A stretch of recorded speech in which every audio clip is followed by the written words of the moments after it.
3 conseils pour perdre moins le ballon sur le terrain. Si tu veux garder la possession et être plus efficace, reste bien jusqu'à la fin de cette vidéo. Premier conseil, je vais sûrement être relou car c'est quelque chose que tout le monde vous répète, que ce soit vos proches, vos coéquipiers, vos coachs, ils vous disent tous la même chose. Jouez simple.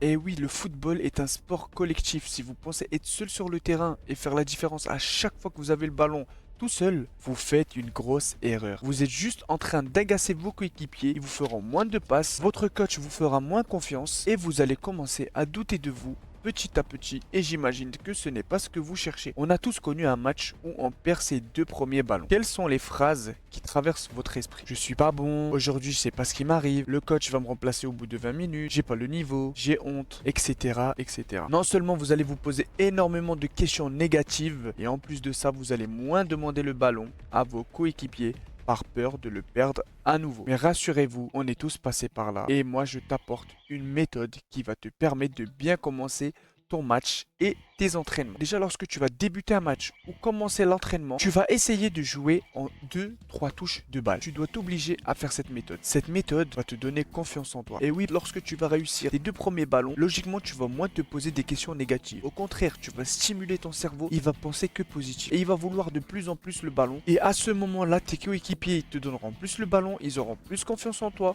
Tu te poseras moins de questions et ça t'amènera ensuite à faire ton jeu, faire la différence, faire des bonnes passes, faire des dribbles, marquer des buts, etc., etc. Deuxième conseil, la prise d'information. Vous avez certainement déjà entendu ça par quelqu'un. Mais en vérité, qu'est-ce que ça veut dire? La prise d'information consiste à observer et analyser constamment l'environnement du jeu. Ça inclut la position des coéquipiers, des adversaires, du ballon, et les espaces libres sur le terrain. Et nous, ce qui va nous intéresser, c'est la prise d'information avant de recevoir le ballon. Question pour vous. Ton coéquipier te fait la passe. Il vous donne aucune information et vous perdez le ballon.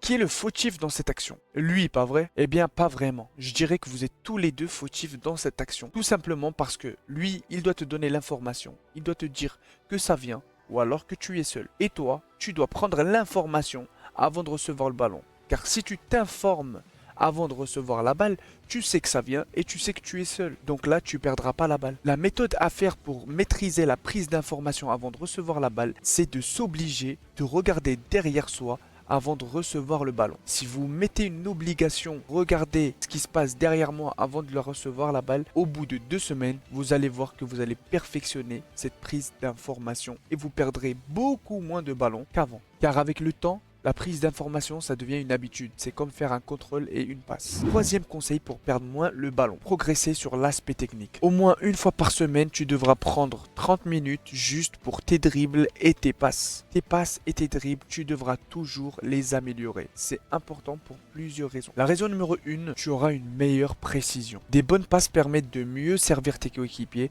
et d'éviter les pertes de balles. 2. Vous allez avoir le contrôle du jeu. Un bon dribble te permet d'éliminer tes adversaires et de créer des situations d'attaque et des occasions. 3. La confiance sur le terrain. Plus tu maîtrises des gestes, plus tu joueras avec assurance et avec confiance. Si tu appliques ces conseils, tu vas perdre moins de ballons et devenir plus efficace sur le terrain. N'oublie pas de t'abonner et liker et partager cette vidéo. A bientôt sur le terrain, à la prochaine.